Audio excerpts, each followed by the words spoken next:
فضيحة، بلطجة، اعتداءات وبحث عن الفوز بأنذل الطرق ولو على حساب سلامة اللاعبين.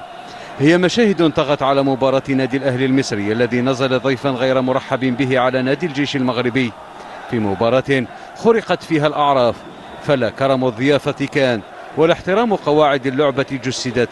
ظلم تحكيمي فاضح كالعادة تتعرض له الفرق الزائرة، وتجاوزات مدبرة من نظام المخزن وأقل ما يقال عنها مخزية تداولتها المواقع العالمية، متسائلة في الوقت نفسه عن مصير بطولة إفريقيا القادمة ومخاطر إجرائها في ظل البلطجة الموجودة في الملاعب المغربية والعجز الكبير في توفير السلامة لفريق واحد، فما بالك ب24 منتخب. ليزج نظام المخزن بالشعب المغربي في متاهات تضاف إلى معاناته الاجتماعية ويواصل تدنيسه بين شعوب القارة السمراء. أجواء بصراحة مش طبيعية. شفت حاجات غريبة في ماتش امبارح. الأهلي يبقى رايح في الهجمة الأخيرة في الماتش 3 كور تنزل في الملعب.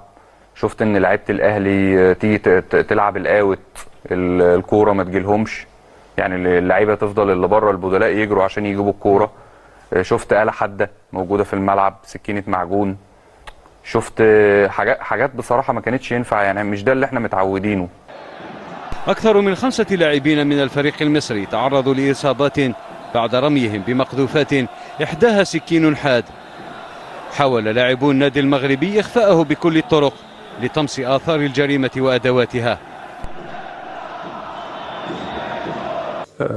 تريزيجيه كان تعرض اتخبط بالآلة الحادة اللي طالع دي في دماغه، بس الحمد لله يعني ما مش حاجة جامدة، بس الحمد لله اتعاملنا معاها بسرعة الحمد لله بحالة جيدة. يعني في كدمات بس بسيطة لياسين مرعي في كزمة في مشط القدم متورمة شوية بس هنتعامل معاها، وفي ياسر إبراهيم آخر الماتش تعرض لإصابة في عينه كده بس الحمد لله بسيطة.